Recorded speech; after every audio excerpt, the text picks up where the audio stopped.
At the moment, I'm recording a series about feminine energetic abilities. So that series is coming up. Those are going to be long videos. I've warned you. But before I post those videos, I want to mention a few other things. In this video, I want to explain to you that all deception is interest-based. Now, this may sound very obvious. You may say, Rashid, duh, of course, all deception is interest-based. When someone deceives you, it's because they have something they want to protect that otherwise would have been exposed. Of course, you understand that. But that's on the part of the perpetrator. The one being victimized with the scam also needs to have an interest in what they're being scammed into, or else the scam cannot work. Okay, let me give an example to you. You're at the supermarket. Someone approaches you and tells you that there is this job offer at some logistics company in the harbor, and you can earn 4,000 euros if you apply for the job and you are accepted. Here's the thing, you're 15 years old, you're in high school. Is this scam going to be effective? No, you're 15 years old. You don't even have a driver's license yet. So what's the use for a scam artist to scam you into a fake job offer? A job offer that doesn't relate to you directly. Now, if you were a truck driver, you were involved in logistics for years already, and you were going through a financial hardship, and a scam artist sets you up, offering you a fake job offer, now that will be successful. Because now there is a context for the scam to work. Every scam needs to have a proper context for it to be successful. Without a proper context, no scam will work. And scam artists aren't called scam artists for nothing. They are artists. They master it. An art is something you master. So scam artists are mastering scamming. They know how to scam effectively. And scam artists often reveal how they scam people. We just don't pay attention. What a scam artist does is the following. He uses trigger words and trigger symbols. A trigger symbol can be, let's say, a Nazi flag. For Europeans who went through the Second World War, well, it's not Europeans today, but their ancestors, till this day, the Nazi symbol is a trigger that makes people upset. So that's a trigger symbol. Or you can think about McDonald's. It's a symbol that triggers many children to want to eat the burgers or the fries. A trigger symbol is a symbol that's been indoctrinated into people without people knowing the purpose behind that symbol. So a trigger symbol really intends to have a grip on your behavior.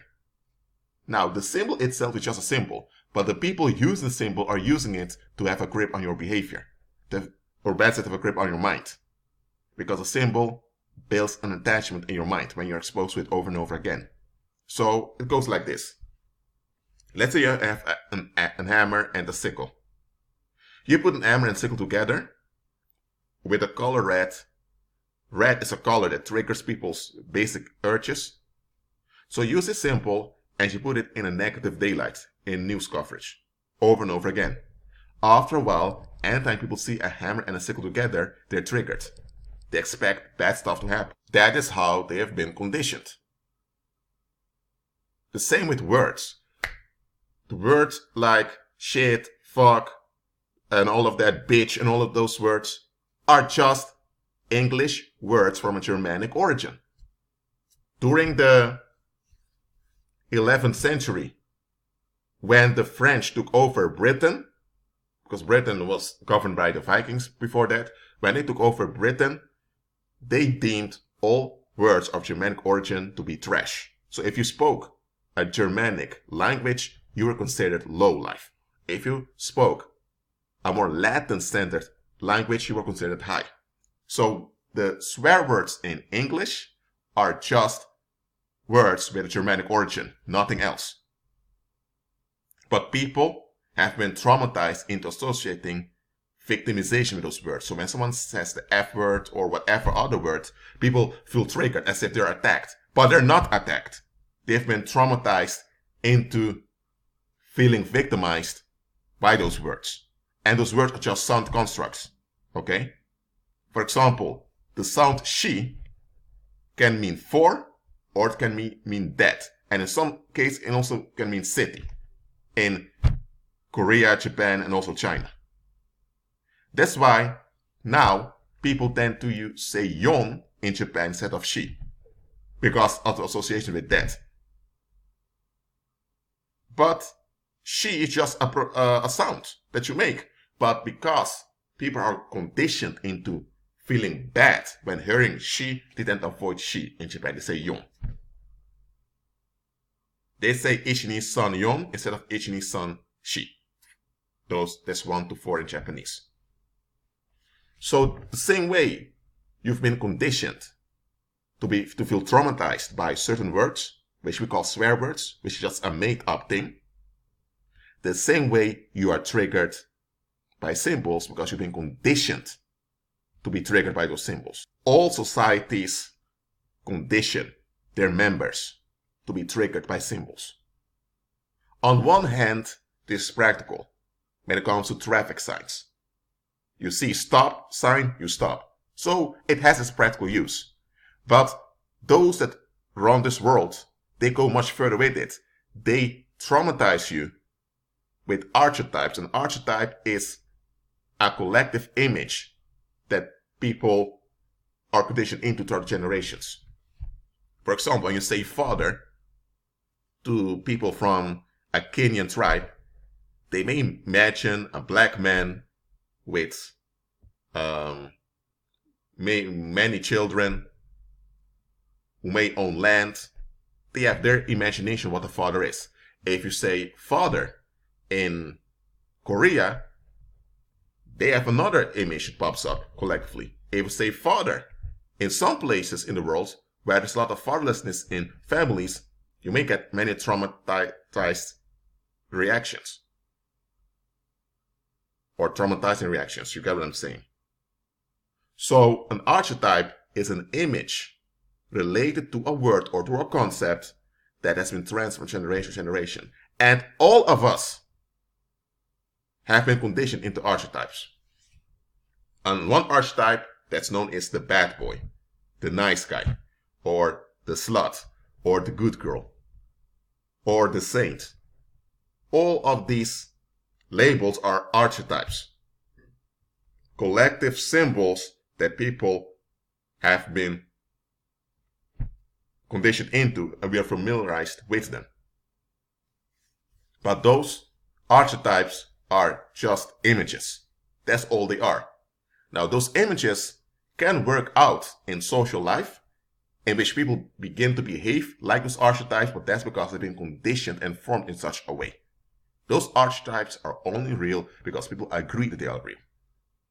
Now, why am I telling you all of this? It is because scam artists, they know this. Criminals know this. That's why criminals will use the archetypes of your culture, or best at your background, to scam you. Let me give an example. If you grew up in a conservative Christian background or conservative church background, and you have this lady in a red dress, high heels, coming to you, trying to seduce you, you would probably think, oh, hold on a minute, lady. I'm not the type of man. So that scam will not work. But if they send a female to you, wearing a long skirt, no makeup, and she acts as if she's a victim, asking for help in a very honorable way, that scam will work perfectly. Why? Because that scam is in harmony with the context, and the context is the background you grew up in. So scam artists, they can just go out and scam people for the sake of scamming, because that will get them into trouble, and in some cases, they may even lose their lives when their targets turn on them. Scam artists know how vulnerable they are. That is why they investigate their targets weeks, sometimes months before making their move. They examine and reflect on the environment, the culture, what's going on. That's why all deception is interest-based. There must be something relevant to you in the scam for the scam to work. Another example, if you are a black guy from Nigeria and you grew up with mainly women who are black just like you, and let's say you have no self-esteem issues, most of the female role models around you for the females were black also, then the blonde-haired, blue-eyed woman cannot be used as an archetype to trick you to betray your own people. Why? Because that will not work. What they can do is use the image of a black woman to trigger you. So it's all about the context and the interest involved in it. Again, no deception can ever work without any interest on the part of the one being scammed. Someone cannot sell you ski products while you're not into winter sports. Someone cannot convince you to vote for a political party that's against the well-being of your people. So that's why when you have a political party that wants support, but what they stand for is destructive, they have to distract you with something else. So they will scam you with a distraction to get your support. For example, you may have this political party that keeps talking bad about foreigners, maybe a particular group. Like you have some political groups in the Netherlands that keep talking bad about Moroccans. And because in the Dutch population, there's a lot going on, and people have this need for relief, a lot of folks tend to fall for it. So they're now conditioned to turn on Moroccans or to whatever minority group is targeted.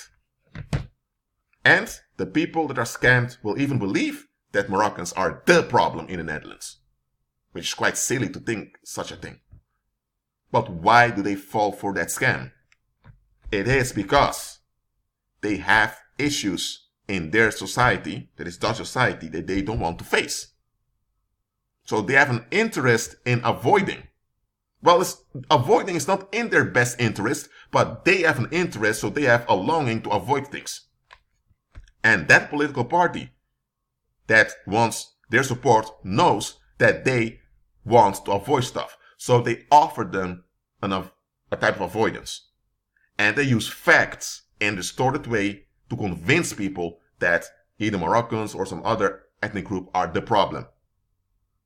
So they will use facts of criminal cases in which Moroccans were the suspects, and they'll keep repeating this over and over again. They're repeating facts. And by repeating those facts over and over again, the people become acclimatized to seeing Moroccans in the naked daylight. And once they perceive in the naked daylight, now their urge for relief is triggered, and now that political party begins to act out against Moroccans openly, and now the people that are acclimatized into taking bad about Moroccans now feel vindicated. And they are vindicated, but in a hoax. But they don't experience it as a hoax. For them, it's real because they feel that way. And that's how they are scammed by that political party that now uses Moroccans as a scapegoat to drain them financially.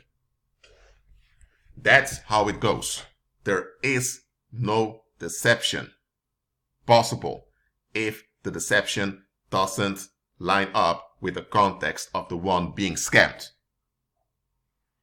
And this is why worldly people are so easily deceived. I'm not going to call worldly people dumb. I'm not going to insult people here. I'm not going to make assumptions about their mental capacities. Because you have a lot of worldly people who have brilliant minds. They have multiple academic degrees. They speak multiple languages fluently, so they have mental capacities. Some have big mental capacities. This is not about the IQ, the mental capacities. This is about their attitude. Worldly people have a dumb attitude. I'm not saying they are dumb, but their attitude is dumb. So because they have a dumb attitude, their mental capacities are made of no effect. You may have a guy that speaks 10 languages, 8 of them fluently.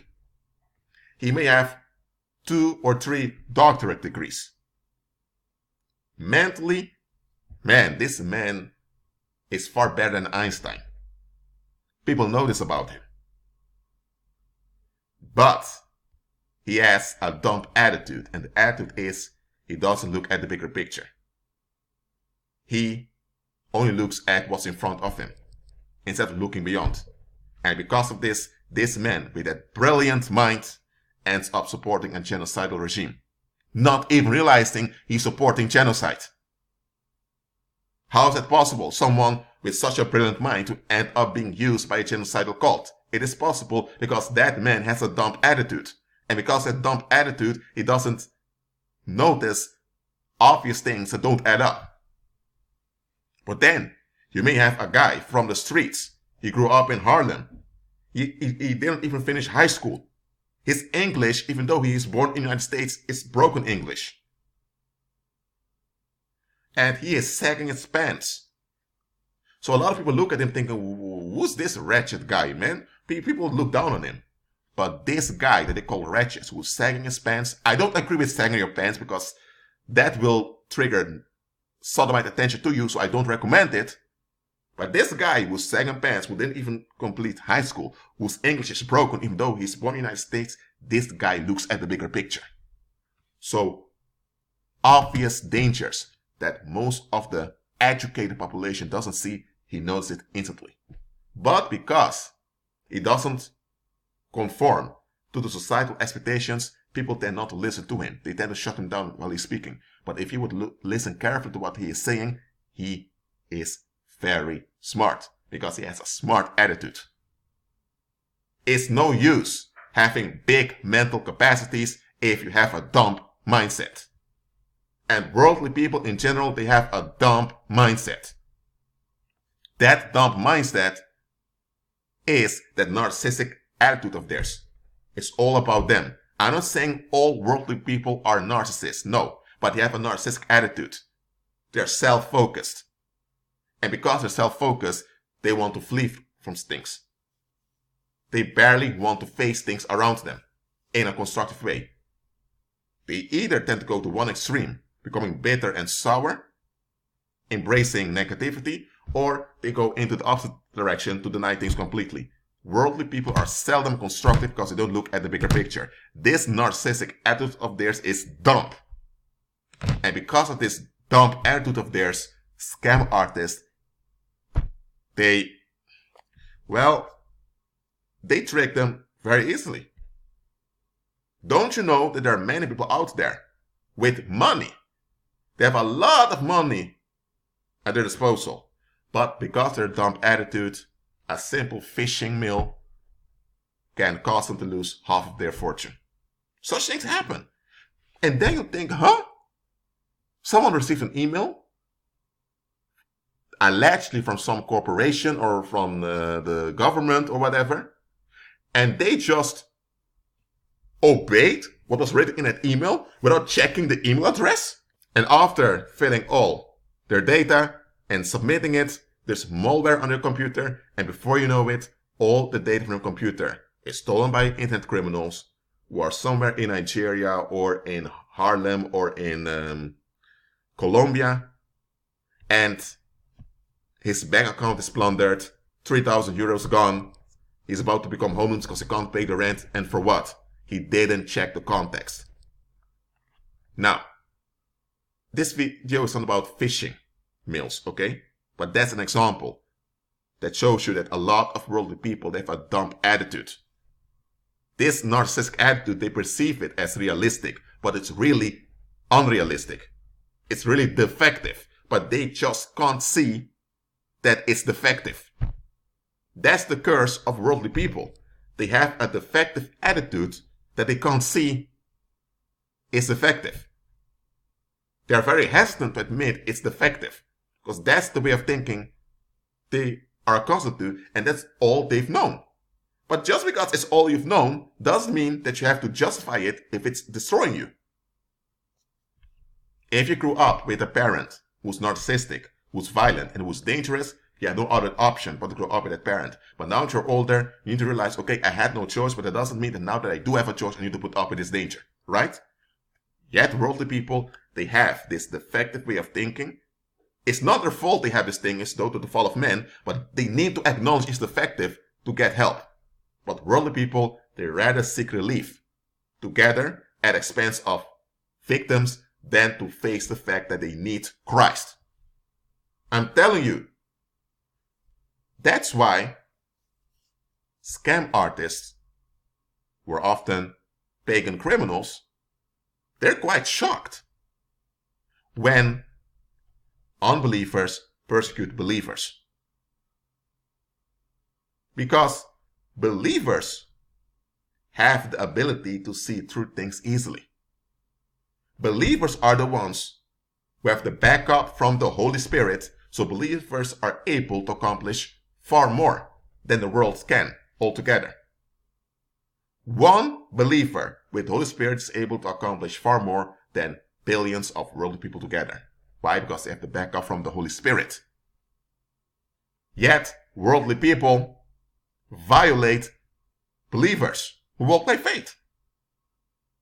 The world violates believers in general to prove a point that they have a will, that they have a private life, that they can will what they will. To prove a point, the world violates believers. Those same people, believers, who have solutions because they have the Holy Spirit. And you know what scam artists are saying then? Scam artists, amongst others, saying, look at what type of scum these people are. You have believers there with the power of God, and they violate them, attack them. You know what? We need to teach these people a lesson for a moment. And then you have scam artists who are scammers, and they will justify their scamming by saying, well, the people I've scammed, they deserved it. They had it coming. I don't approve of scam artists scamming people. Absolutely not. I understand their logic. Someone who's willing to violate those with solutions are able to commit atrocities. So it would be better if such an individual doesn't have any leverage at all. And the scam artists who are angered at common people will then target such folks that they consider dangerous. Now, does that approve? Then scamming people, no. They're in the negative, but they're practical. And let me tell you, believer, some people you just should not involve yourself with. Don't look at the scam artist from Nigeria or from Dubai or from wherever he is that's scamming people online through dating sites and through phishing and all of that. Don't look at that individual. Look at the people in daily life who refuse to face reality, and therefore they are enabling danger. They are enabling danger on the human community. They are sabotaging the human species. That's what they're doing. That means they're sabotaging you also. So they're sabotaging the human species. So that's betrayal and treason. And at the same time, they play the victim when the danger that they contribute to begins to affect them. So they are coons. As you would say in the black community, they are coons. And those that are sold out to evil spirits, those are Uncle Toms. That's what they are. So, who is more dangerous?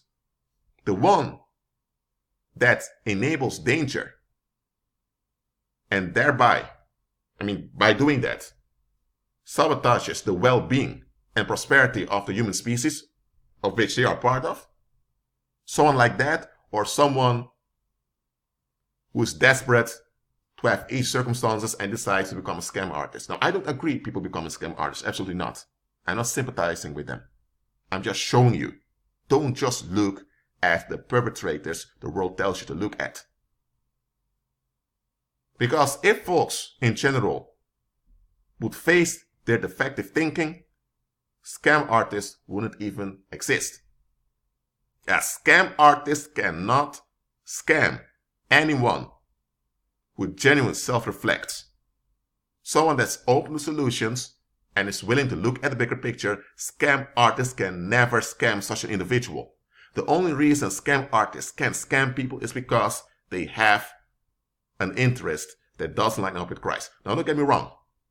You can have good people with good intentions, but because they have a defective way of thinking, scam artists take advantage of them. Now, is it their fault that they were scammed? No, they shouldn't be scammed. The scam artists are wrong. What made it easy for scam artists to scam them is because they have thinking that doesn't add up. So they need deliverance. So not everyone that's scammed had it coming to them. Absolutely not. Even if they had it coming to them, they still shouldn't be scammed. So I don't approve the scamming. I'm just showing you here. All deception is interest-based. So I'm asking you now, are there interests you are holding on to that can't be justified? Are there interests that you are operating in that can't be reconciled with God's kingdom? Unlearn them and forfeit them. It's not worth it to hold on to them. I agree with Christ.